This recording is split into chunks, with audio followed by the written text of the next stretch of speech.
early game for the Coyotes, things seem to kind of just fall apart for them. Yeah, it wasn't really a story of David and Goliath. It was honestly just Goliath smashing David at the as we hit the mid game there. Like you said, it looked like it was really, really good. If we look at the positives here for the side of South Dakota, their early game was great. We said we wanted to see them play topside, pick up a bruiser. Volibear fills that role very nicely, and they got him ahead, and then he built tank, right? And then they didn't gank any other lanes, and they didn't take those kills and transfer that tempo and value that they got from those kills down into the river, into Rift Herald, into mid lane, into bot lane.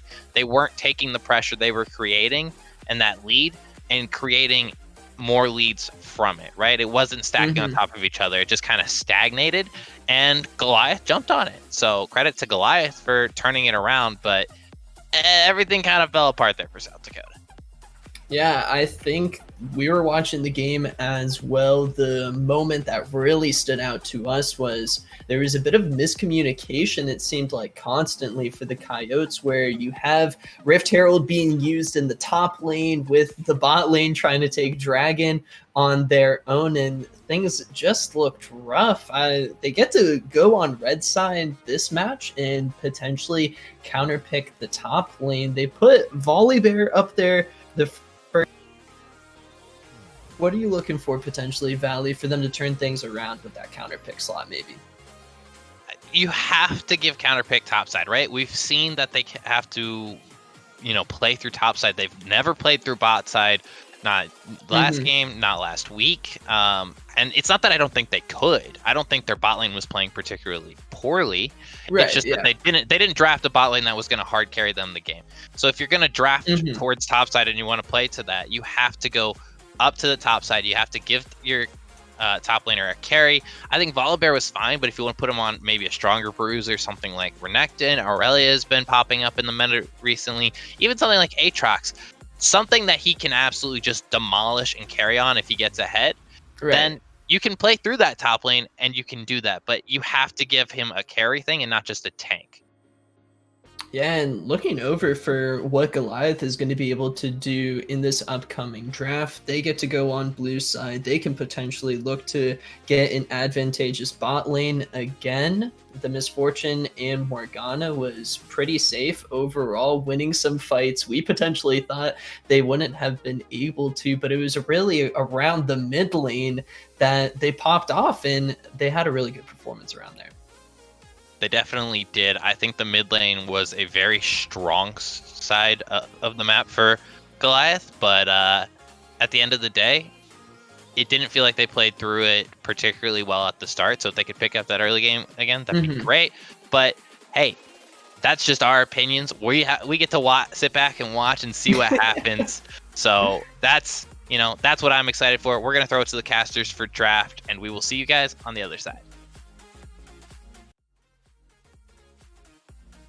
Thank you so much for that introduction, Valley, as we get hopping into Game 2 draft starting up here. And you're absolutely right, as the analyst, you get to start off by watching the games and then coming to us with your wise words of wisdom afterwards. So we have to just try and figure out what is going on in the moment as we are hopping straight into this one. Nunu going to be the first ban, as both of these teams have elected to swap sides here this time. Goliath Online will be taking the blue side with University of South Dakota on the red. Yeah, I think heading into this second draft phase, it is going to be up to the Coyotes to really pull together a more cohesive unit. Goliath Online, they had the Maokai Yasuo, mid-top duo that, was really able to run through the second half of that game. They had the Lilia, who was just lights out, perfect at certain points of the game. That one's just immediately banned away. That one they're not even going to pretend to have an answer for. They're just saying, no, just get this stupid deer lady out of my game. And so they're going to ban that away. They do give up the first pick Ashe, but you just pick Caitlyn here and you win the game. Pick Caitlyn. Pick Caitlyn. Caitlyn. Please. Caitlyn. It's not going to be Caitlyn. Honestly, you could pick the Thresh here or something. I don't think the Ashe Thresh lane was poor. They did give up a couple solo duo kills, which was rough, but that's the design of the Misfortune Morgana lane. So if you can get Caitlyn, Morgana, Caitlyn, Lux, Morgana. Yeah, I mean, Right? I think you do pick Morgana here. You get one of the strongest absolute bot lanes available in the game right now, and you can really punish the Ashe. You do get opened up for like a Tom Kench support, which does a decent job at keeping the Ashe alive, but then you just focus the Kench and kill him, and it does open you up for some awkward counter picks later in the draft. So they're actually going to opt into the Kayn, which is going to be one of the more played champions right there. Yeah, I definitely think that it's the Caitlyn Morgana pick here, because not only do you get, like you mentioned, the strongest bot lane combination, one of the strongest bot lane combinations that you could like draft for yourself, but you also have the Black Shield available to deal with the Ashe. And we see the Caitlyn Ashe matchup a lot these days because Ashe has the volley, has the range in order to try and match this damage with the Caitlyn. And if the Caitlyn ever steps out of position, you just enchant a Crystal Arrow here, and you can actually punish the champion who only has one form of mobility, and it's that 90 caliber net. Not the best way to escape a gank. And so, super easy setup, super easy laning phase for this Ashe to be able to try and match the Caitlyn. Unfortunately, Goliath did not take that Morgana away, so it will be setting it up for University of South Dakota to pick that one away on second rotation. Instead, Goliath Online will be picking up a Fiddlesticks Ornn combo. So this was actually banned away in game one. We saw Fiddlesticks in the first half, Ornn in the second half, and Goliath Online are just like, you know what? They didn't ban it, so we're just going to pick it, right? It's super duper strong. Fiddlesticks can really roam the jungle very quickly. Does have that neat little feature of being able to drain double camps at the same time, thanks to the annoyance tethers that go along with the jungle camps. So it can clear very quickly, can go in and out of lanes quite effectively. And if you're not on point with your warding, just ruins your entire day. Like, you play a game of Fiddlesticks, and if you don't ward, you go to bed so angry you just call out of work the next day. So it is going to be up to the Coyotes to really be on point with those wards, or else they're going to get crow stormed into the goat horn, and it's just going to not leave any room for error. I definitely am much more favoring the Goliath Online composition here so far, because what I'm seeing is a go button for Goliath. You see what I did there? Go. Okay.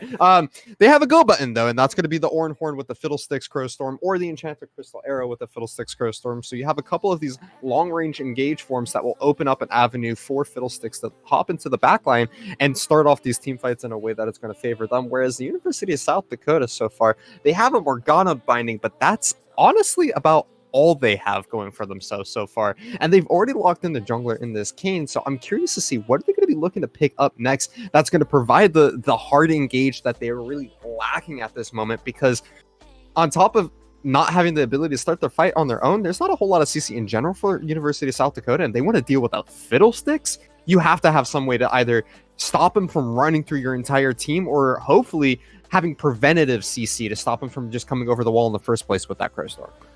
Yeah, and I would like to see them pick up an Ornn counter. They did ban away the Fiora, which is very strong. There are still things like the Camille, the Jax, things that can really give them an opening tool, and they're actually going to blind pick the Orianna here. Goliath Online have not picked their mid laner yet. They are going to be able to get the counter here, whether it is that Fizz. Reminder, Fizz was banned game one, so that's obviously an option. Does do fairly well into the Orianna, can evade a lot of the tools that Orianna brings to the table, whether it's the Dissonance or the Shockwave. Plus, you do get some pretty high kill possibilities post 6, especially if you do okay in the farming lane and you can pick up some items here and there. And so it's actually going to be the Zed. That is a throwback. Holy moly. Wait, I live for this. I love when watching these teams come out here with like niche picks that specifically plays into the hands of somebody who knows how to play that. Yasuo, not the most popular champion in pro play, but we did see it for a while there paired with the Gragas, but it is something that, Go was willing to go towards.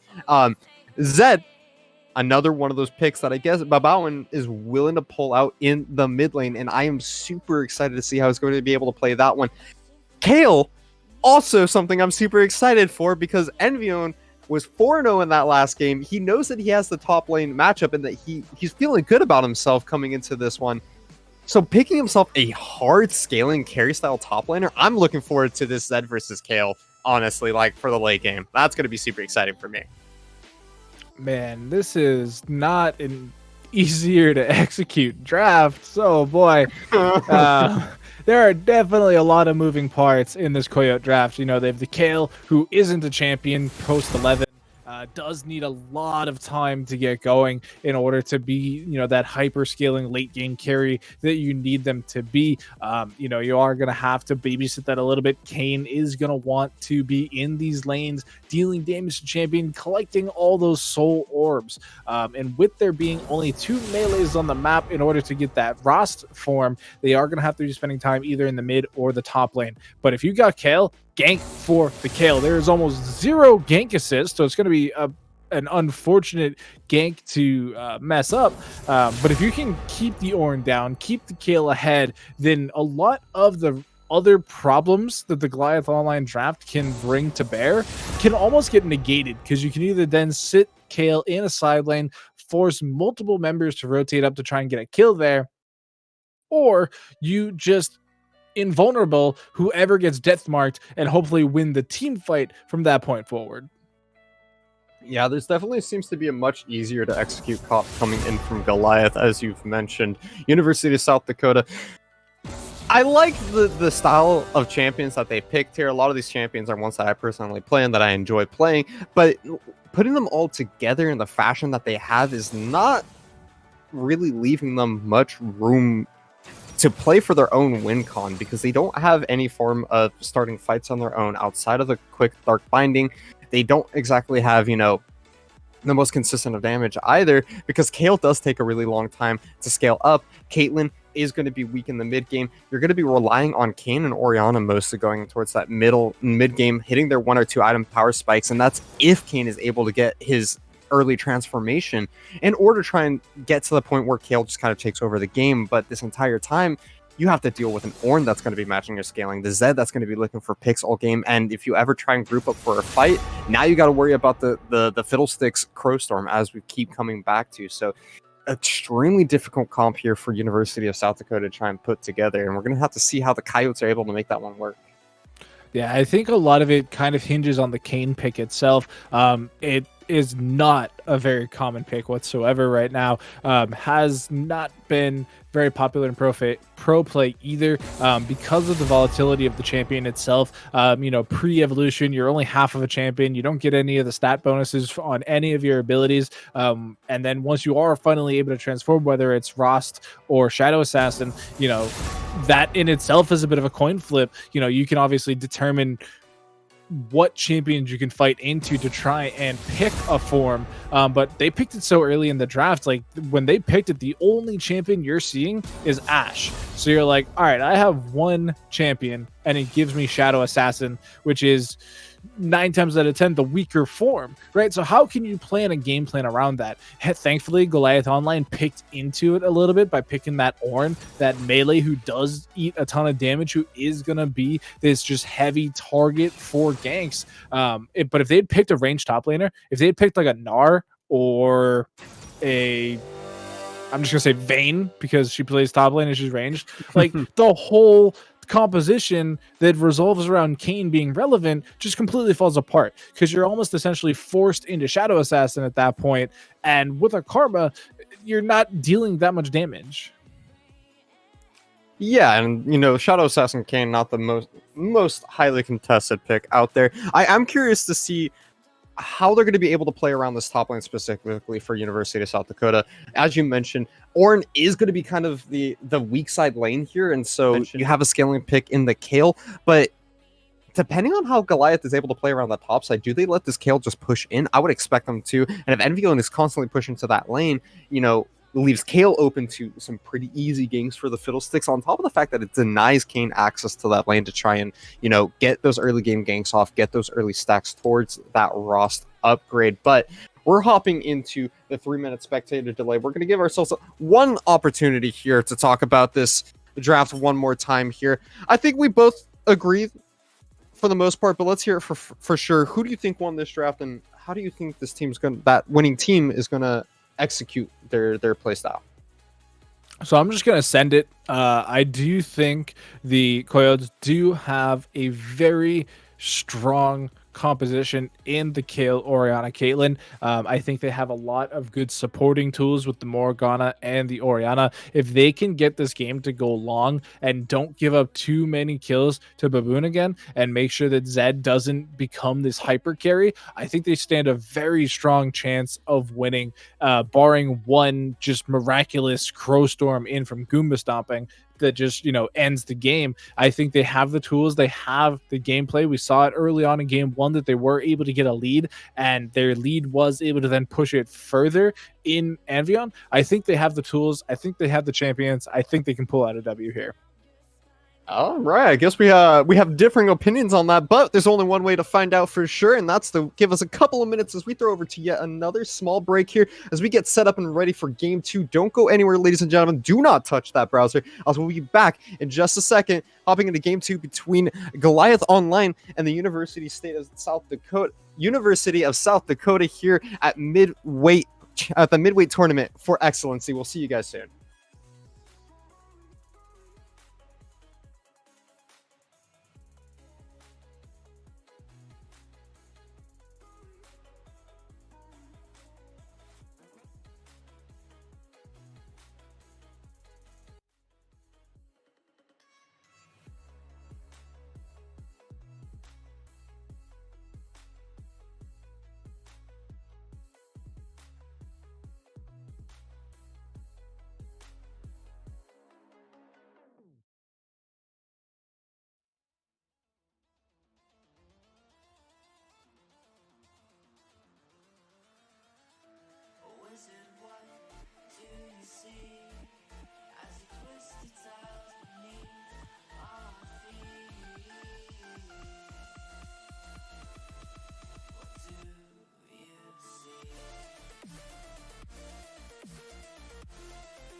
Oh, sorry. Welcome back, ladies and gentlemen, as we're going to be hopping into Game 2 here of the series between Goliath Online versus University of South Dakota. Hopping into this one right away.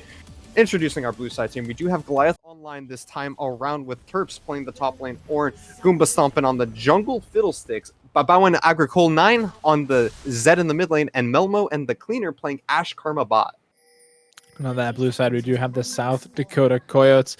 We do have Envion in that top side carry, looking to pick up all the kills. The White Wolf roaming around on this Nebulous Hunter. Alex Pie, too, with the stalwart ball in the mid lane on the Oriana. And we do have Trinity Wave and Tanner Clef holding down the stereo in the bottom lane. Yeah, and so far, both of these teams look like they're trying to stack up once again for maybe an invade this time around. Neither team really committing to it too much. Just putting in a ward, though, an advantage for Goliath Online. They're getting a deep ward placed onto the enemy red buff. So I will see the Kane as he goes around. I am curious to see White Wolf is not starting on his top side of the map. Typically, when you play Kane, one of the things they can get away with is starting his Raptor camp instead of blue or red. Yeah, it does signal to me that they are going to want to gank Terps as early and as much as possible. Going this route, you do get the double buff into topside start. Pretty standard for junglers not named Kale, like you said. The option to start on the Raptor camp is there, but they want to get that Kale fed. They want to get those soul orbs onto the Kane. They are going to be a little bit slow. Fiddlesticks, I believe, should be able to get up there faster. I don't have the exact timing on his double buff clear at this stage, but it's pretty quick. He can do a lot of damage to those minion camps early on and can survive quite well. Yeah, and I do like to see... I noticed it on the minimap. I think that this Fiddlesticks did both his Raptor and his red buff at the exact same time. So one of those things you can do with Fiddlesticks, leash your Raptor camp and your red buff out to a position where you can absorb both of them. You heal with your W, so you're totally fine to be taking up both camps at once. So you love to see that kind of hard farming, optimization coming in from Goomba Stompin' here. However, it does look like White Wolf will make his way towards that top side of the map first, and then Goomba Stompin' will make his way shortly after. Yeah, that is due to Goomba going over to the Krug camp. Fiddlesticks not super amazing at Krug just because of how long it takes. And, even those last couple minions can be a little difficult for Fiddlesticks to take out at level 2. But it gives him level 3. Is going to be able to double clear that Wolf and blue buff camp, so he should be still on pace with the Kane, but Kane already having completed both Raptors and the red buff is already rotating into this top side and looking for a gank. Yeah, he's going to be trying to make his way into the top side. That's going to be a dash forward coming in. A dash away from Terps, though, will keep him safe there as one little poke from the Kane will give him some stacks towards his passive, but nothing much made in the top lane out of that one. Yeah, that's no huge loss. It does let them know the game plan, though, of, gank top. But I think anybody looking at this game knows that you're going to be ganking topside. And look at this. Terps already trying to set up a freeze to do exactly what you were talking about in Champ Select, where you just deny that farm from the Kale. Bottom lane, some heavy trades going back and forth. That is going to be the Ignite drop down onto the Cleaner, though, trying to get himself a kill, moving very far forward on Trinity Wave, and it's going to be a heal used by Melmo in order to keep Karma alive. So that will be one defensive summoner advantage going over to the side of University of South Dakota. Yeah, it is a pretty good startup here. The Karma has been doing a ton of work. Oh no, forced. Oh boy. This is something we didn't touch on earlier because we were so focused on the scaling Kale. People forget how much damage Ornn does. It's not abnormal for him to solo kill his, scaling opponent. It was something we kind of mentioned. We were talking about damage there. Yeah, that's what we were kind of afraid of for a second. Something we were talking about during our short little break, though, was that this Kale, yes, it's a great pick into the Ornn because it's a scaling pick to match a scaling pick, but it's only a great pick if Envion doesn't die pre-level 6 because he does not have access to those ranged auto attacks until he's able to, hit that level 6 point, in which case then he can farm safely away from this Ornn because, as you just mentioned, Ornn does some damage in the early game and people tend to forget that. Yeah, Grasping and Dying being a percentage HP does hurt quite a bit, especially when you're not in a tank v tank matchup. And so that does delay the scaling quite a bit. We're already seeing a 20 CS advantage.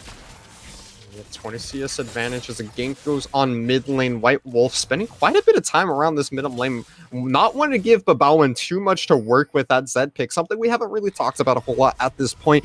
Playing an assassin, you want to get ahead early. You want to try and pressure out Alex Pie too, not let this Orianna get too many items or too many levels ahead of you. As we do see that will be level 6 for the Orianna first in this lane, but Bowen should be able to follow just shortly behind here. Once he hits 6, he might be looking to roam a little bit more and start gaining some leads as that assassin in the middle lane. Yeah, and I'm starting to get really concerned for White Wolf. We've only seen them just barely tickle Ornn in the top side, so they're falling pretty far behind in their soul stacking. It could potentially be quite a while longer before they actually get a transformation and become relevant.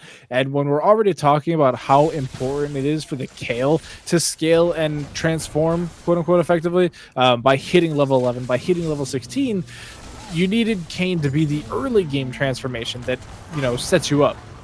Oh no, that's going to be the Ornn Horn into the Crow Storm, as we have talked about before. The Kayle doing a great job with that Transcendence in order to keep herself alive for just a little bit longer, but the White Wolf comes in and almost gives over his life for free on top of that one, donating that one, but instead is going to be able to make it out with just barely a sliver of health bar left.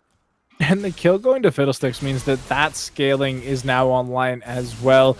You took the mid-game jungle and you executed them into the early game, and you're starting to scale better. And White Wolf still without souls. This man is feeling dry. He is not getting any of those orbs available to them. And I mean, you could even just roam topside or bottom side, excuse me. It is going to be blue. Oh boy, is that enough? That's an engage. That's going to be the ultimate coming out there by Balbet. Oh my goodness, he's able to trade it back. The great shockwave coming in by Alex Pie in order to tell this Zed, you stay under turret.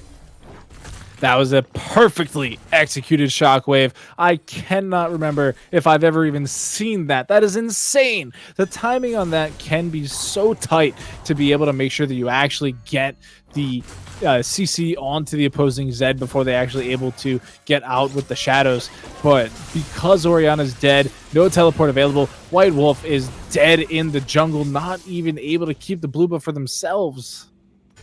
Yeah, and there's that issue of the scaling picks coming out from the side of South Dakota here. As we mentioned before, if Kayn is not able to get that transformation going for himself early enough in this game, he's going to be susceptible to plays like that. Now a full level behind on the enemy jungler. That is also going to mean the Dragon going over for the side of Goliath online. We saw them get started early on those Drakes last game. It looks like they're going to be picking up their first one for themselves about 8 minutes into this one as well. And that will be yet another early game advantage going over to Goliath this time around. Sometimes I miss Klepto Kayle. I miss it too.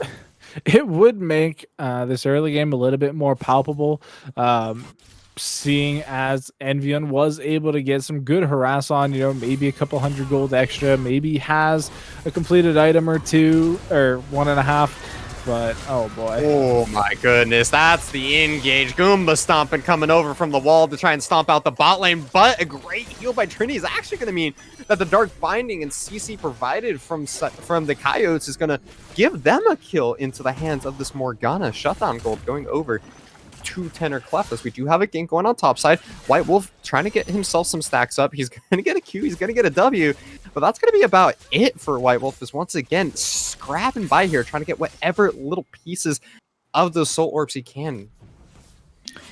I would be interested to talk to White Wolf a little bit later sometime to discuss the thought behind the Kayn pick. We talked about it off screen.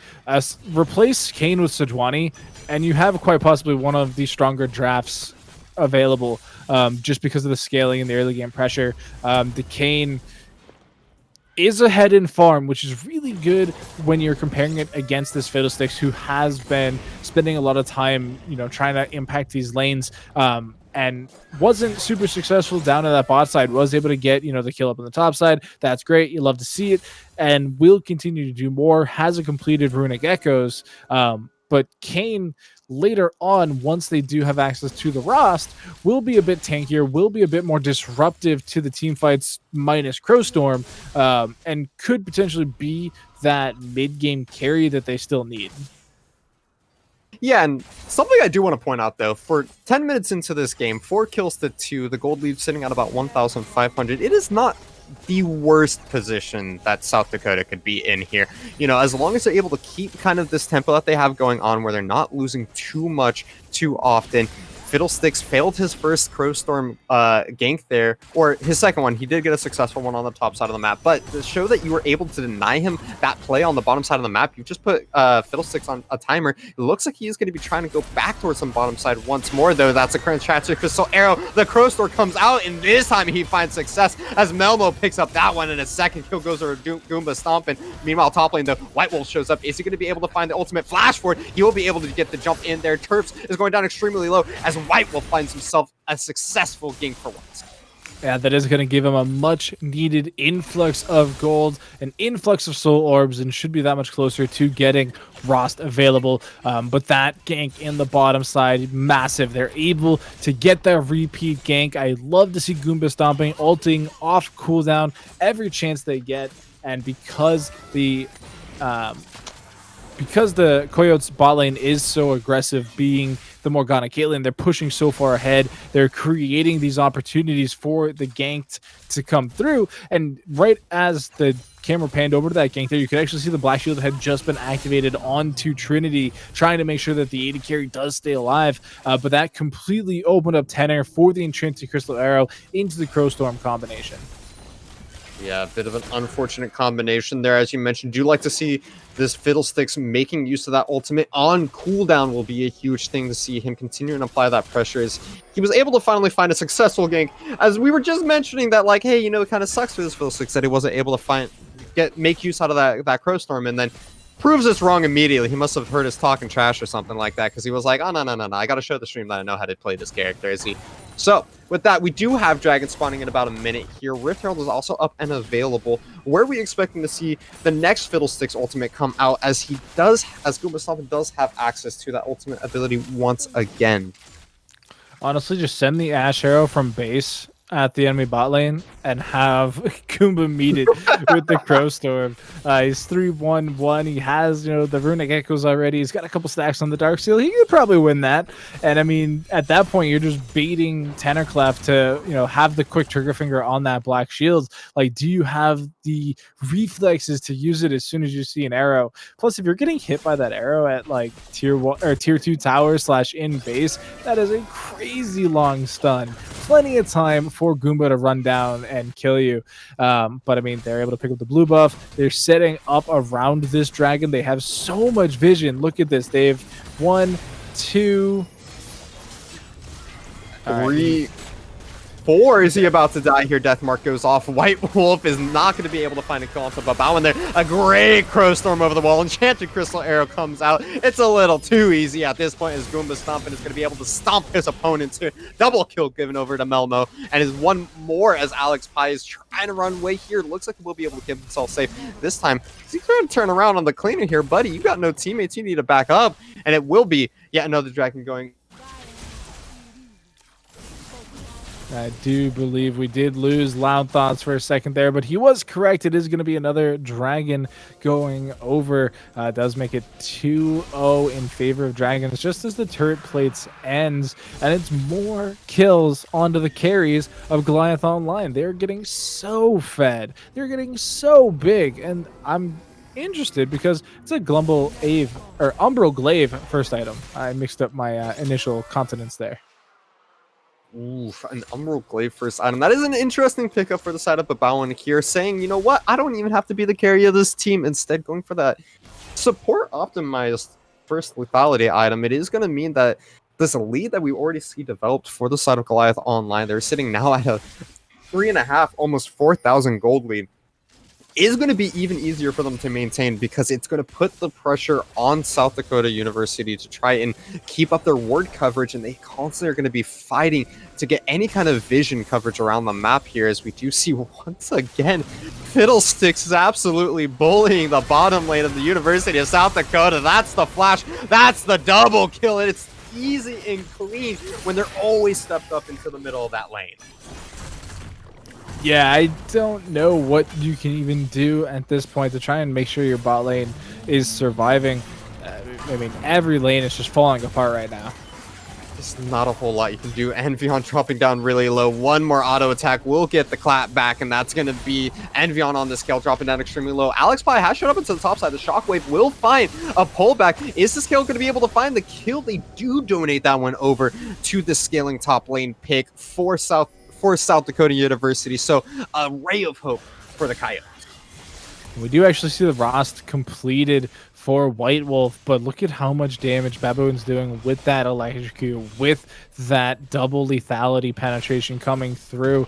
And I mean, the Umbral Glaive is great twofold. Not only does it set you up to be the assassin that is death pushing people by making sure you have vision control as you roam around the map and set up these different plays, it also just gives the Fiddlesticks that much more room to play with, right? It doesn't have to be all up to the Fiddlesticks clearing wards. Just by Zed existing, they're clearing wards. Combo that with Cleaner running around with, you know, control wards and Oracle lenses and really making sure that, you know, your team's in the darkness. Plays like this happen. Oh no, Trinity. My poor man. He's going to be 0-4 as he gets picked off by Babawan there. White Wolf trying to come in.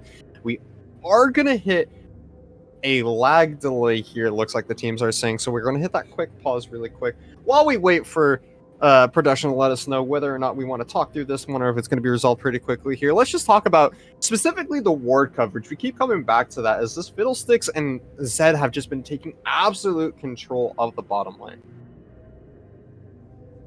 Yeah, I mean, when we look at the side of Goliath Online, they can already see you have 5 control wards in the inventory. That is a super good sign. If you're the coach, you're like, hey, they should listen to me. Good job, guys. Thumbs up. Okay, looks like we are going to throw it over to a quick delay. Do not go anywhere, folks, as we try and get this one set up. Oh, looks like we're doing no delay, actually. Production just let me know. So we'll be hopping into this one. The pause coming through here as we follow both of these teams. And Zed is going to be able to make his way away. Flash forward, that's going to be the ultimate. Is he going to be able to find this kill? I was like, whoa! The dash around, he makes it out alive. It looks like I'm a little bit behind, so let me catch up really quick. As we do see the Fiddlesticks ultimate into the mid lane, they are going to be able to pick up another kill on to Tannerclef, who gives over the rampage to Melmo, and this should be the mid tower going down as well. Ooh, that's going to be a great shockwave coming out by the Orianna, though, in order to stall for some time, clear out the wave a little bit, but is not going to result in any kills there for the side of South Dakota. Instead, we're back into this game. Apologize for the technical delays there, guys, as we hop back into this one, and is now 13-4 and a solid commanding 5k gold lead at 17.5 minutes. This game is looking to come together, though. We are looking to see some really good potential come out. Another nice pick over to the side. Oh, wait, they're just trading picks off. They're just going at it. Oh, he actually survives. The shield. He's alive. Wait, the Caitlyn's able to live through that when the Ornhorn comes out. He's going to be able to dodge away. He's able to keep himself safe there. He dodges away from both procs of that Ornhorn. Unfortunately, though, it does cost the life of Alex Pie and the White Wolf there, and that is going to mean that the mid lane outer turret will be going down. Fiddlesticks taking that one up for a little bit longer than we would like to see, but he makes that out alive, so all is well that ends well. Yeah, I mean, what started off as a really strong pick there for the side of the Coyotes just kind of devolved due to Baboon just eating so much attention, you know, diving past the towers, just really causing havoc. You know, Trinity is able to survive thanks to the shielding of Alex Pie, but they diverted so much attention to trying to keep that situation under control. The counter engage comes through from the side of Goliath Online. They get the Enchanted Crystal Arrow, they get the Cleaner running in, Goomba stomping, coming in, flying in, doing tons of damage, and then you get nice little terps there with that Ornhorn just to really lock down the rest of the fight.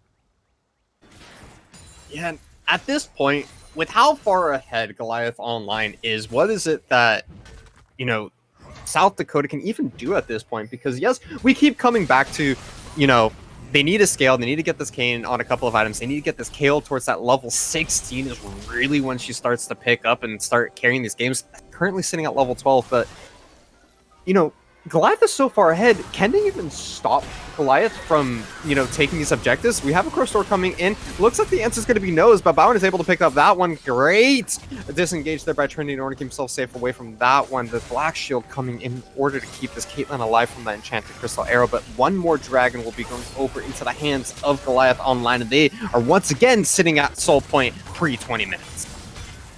So my answer to your question of what do they do, as I was going to say, they just simply give up the third dragon. You know, it is Cloud Drake, so even once they get to the soul, it's probably the best soul for this composition in the Fiddlesticks, in the Zed, in, you know, the Karma Ornn. They love that bonus move speed upon ultimate activation, so that, like, that's amazing for them. But you're so far behind at Drake 3, you need to give it up. Let them force you into a fight for Drake 4, potentially be in a better position. You know, you can get some bonus farm onto your carries in the Caitlyn and the Kayle and the Orianna. Ooh, this is an interesting 1v1 or 2v2. 2v1, I should be saying, on the bottom side.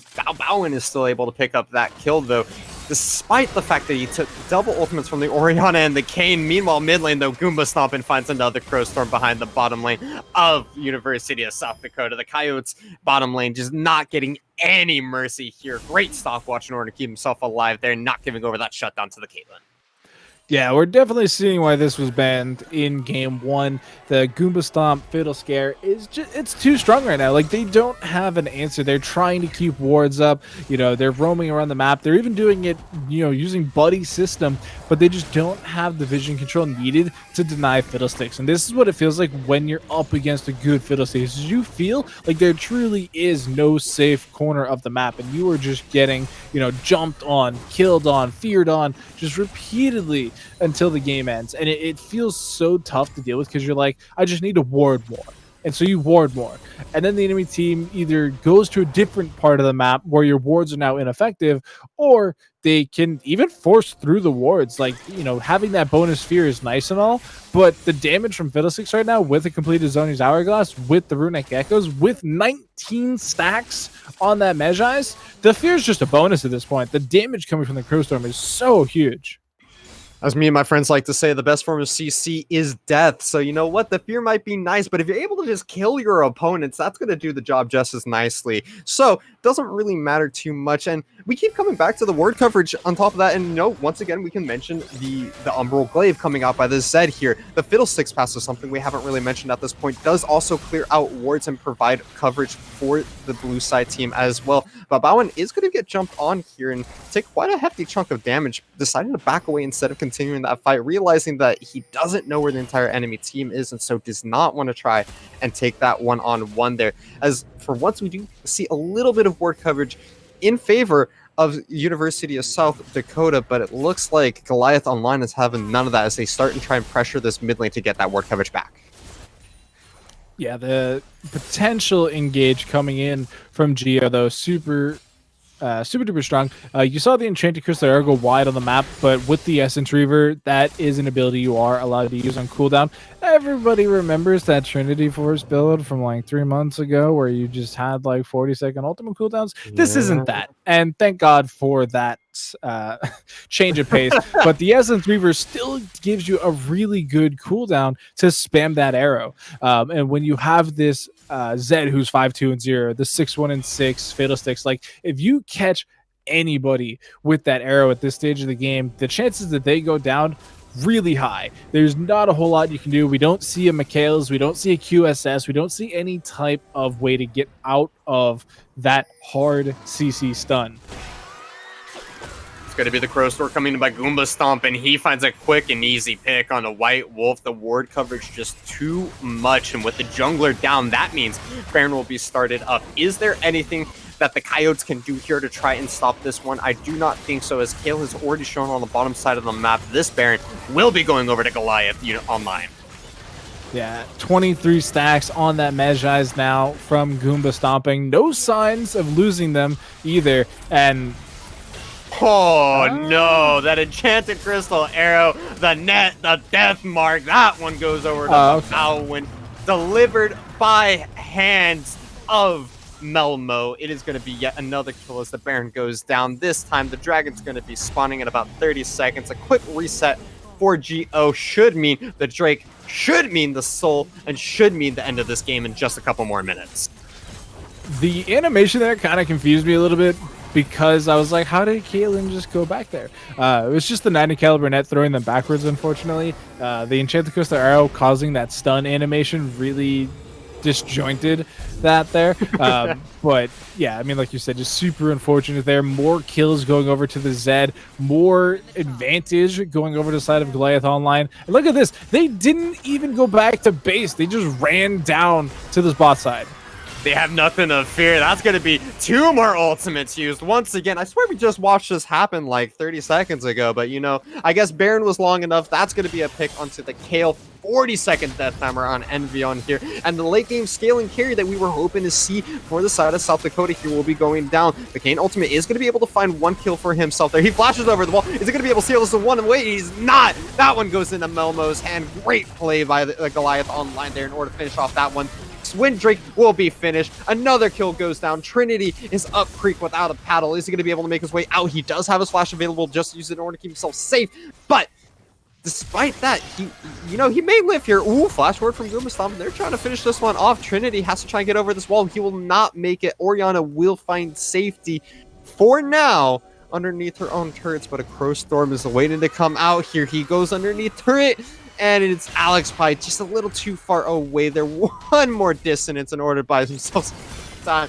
Shockwave whiffs. Unfortunately, a little bit of a sombrero there, but I think we can say that this one's going to be finishing up in just a second here as this inhibitor turret falls down for Goliath Online.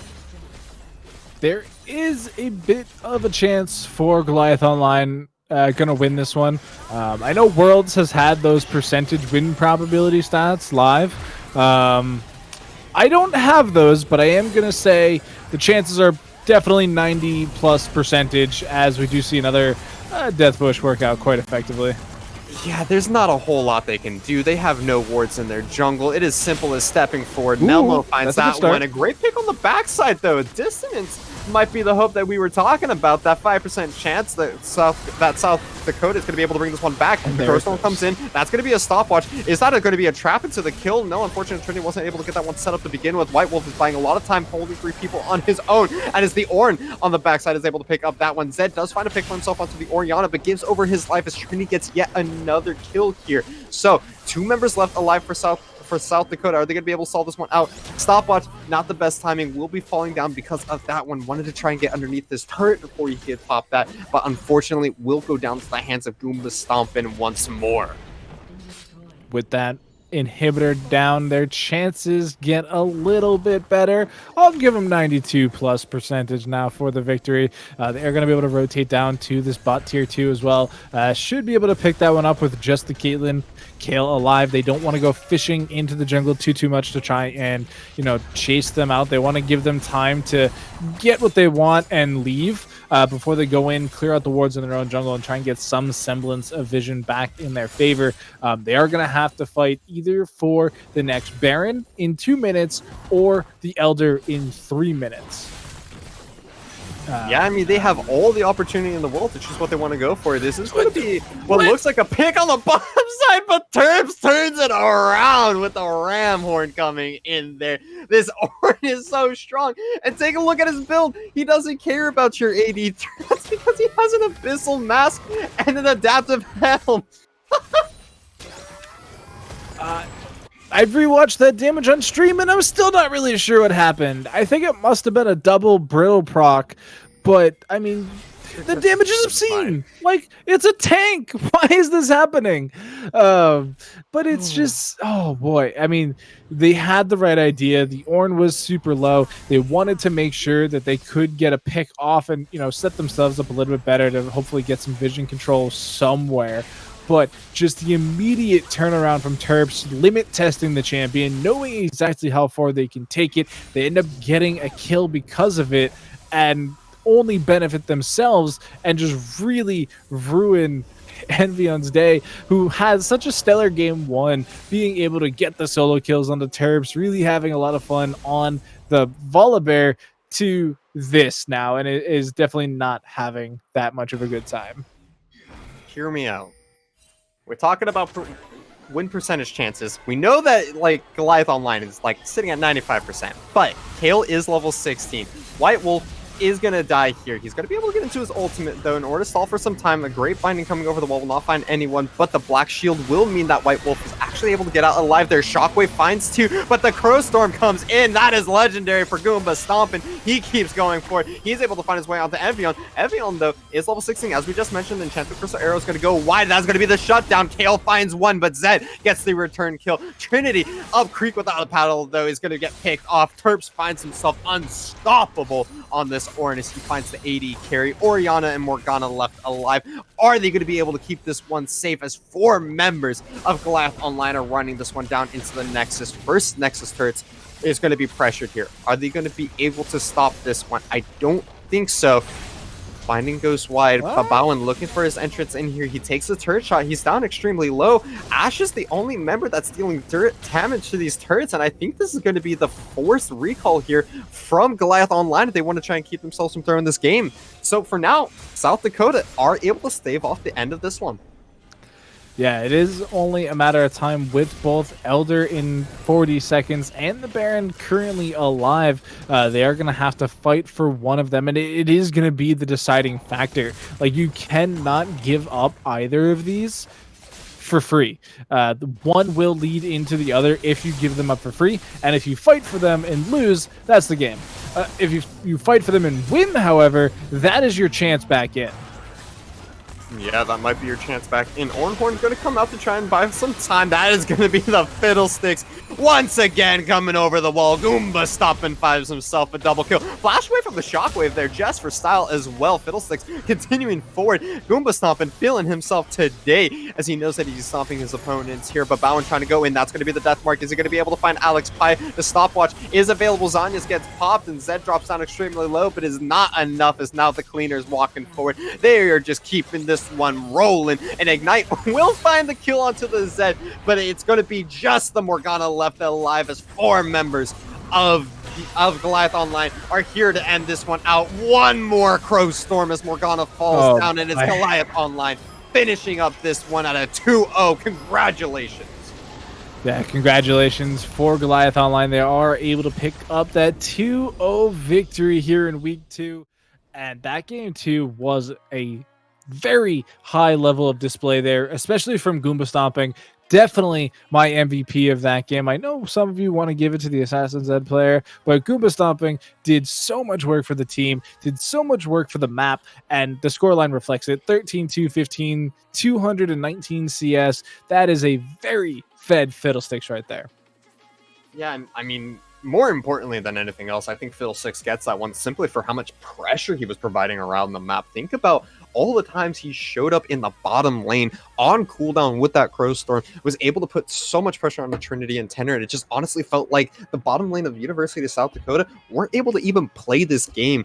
And, you know, an absolutely commanding game from the side of Goliath Online. But y'all have heard us talk about these 2 games for long enough. We're going to go ahead and throw this one over to the analyst desk to wrap it up for the night, as they're going to cover how this team came out ahead. Thank you so much for listening to us as we headed over to the analyst desk.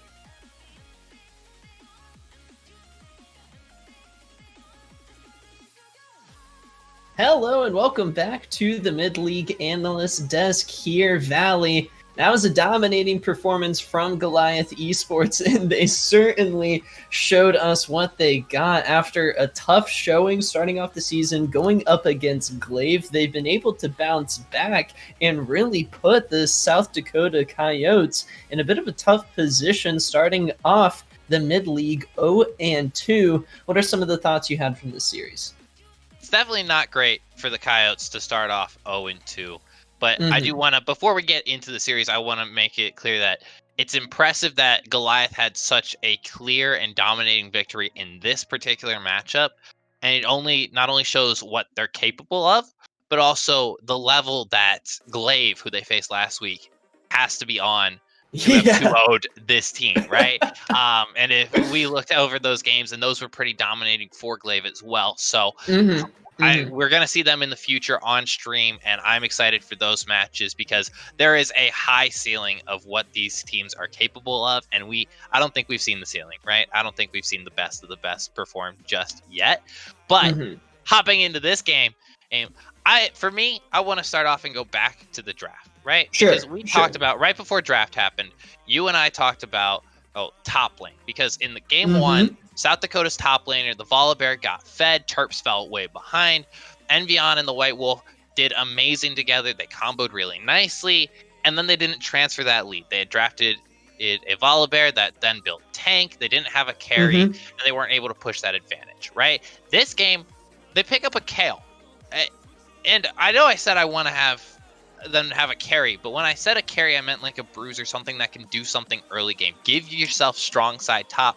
Kale is not a strong side top laner, and as we see, it got punished. You had a farming jungler and a farming top laner, and Goomba stopped, and he got his pathing out ahead. He got that experience advantage. He knew where the White Wolf was going to be. They found dives into the top lane, and they didn't really have to do much otherwise, because once you hit 6 in the mid lane with Zed, once you hit 6 in that bot lane, you've got enchanted crystal arrows, roams from Zed all day, and Ornn, Terps on this Ornn looked clean. He was able to get the ornaments online, and once Kale was behind and Kane was behind, how do you get back in the game, right? You're not winning the bottom lane. You're not winning the mid lane. It's kind of going early, like kind of even.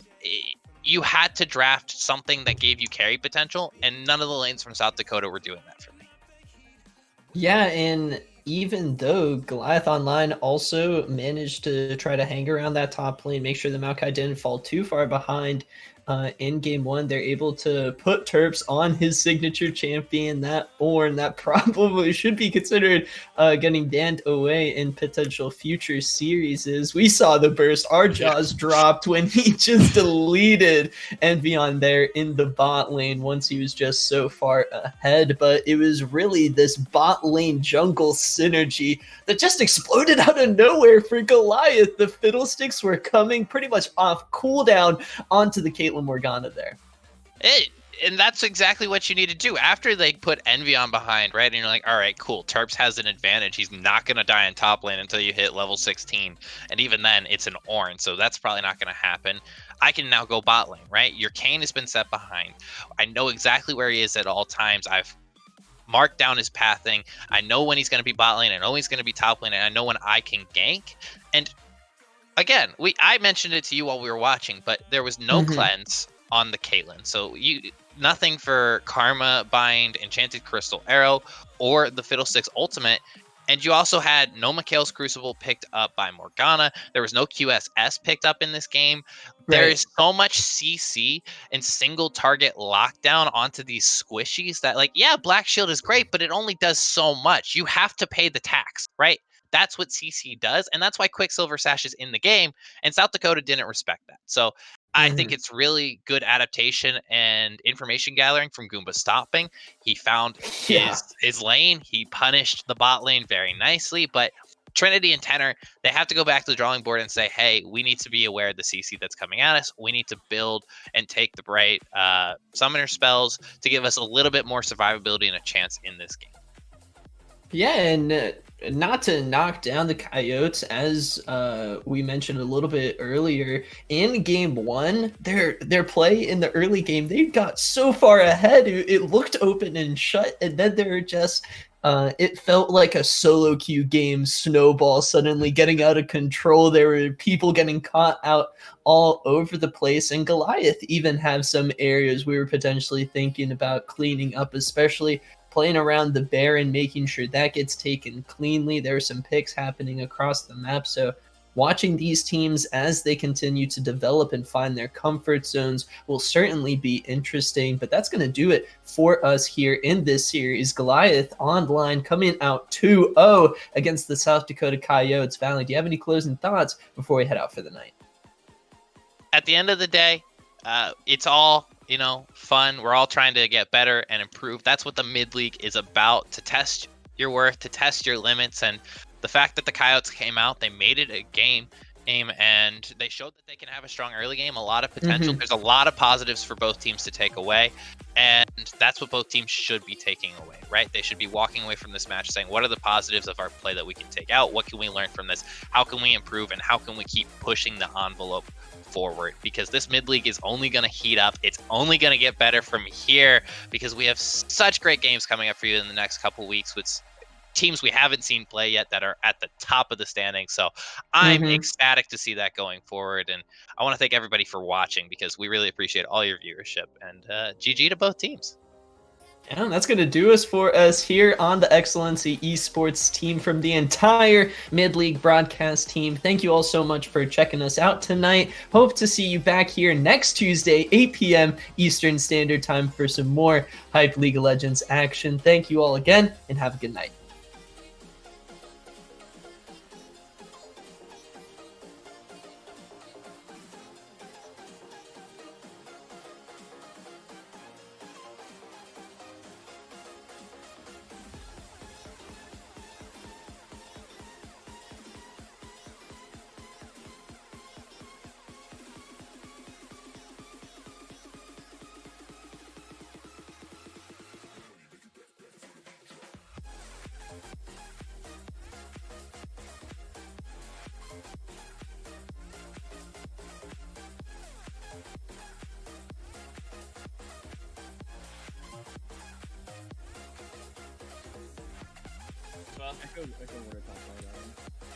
Except Phil Flash, by the way. Yeah, three. I mean, yeah, don't look loud. You weren't going to win. Keep beating it there. She didn't get anything. She didn't get anything.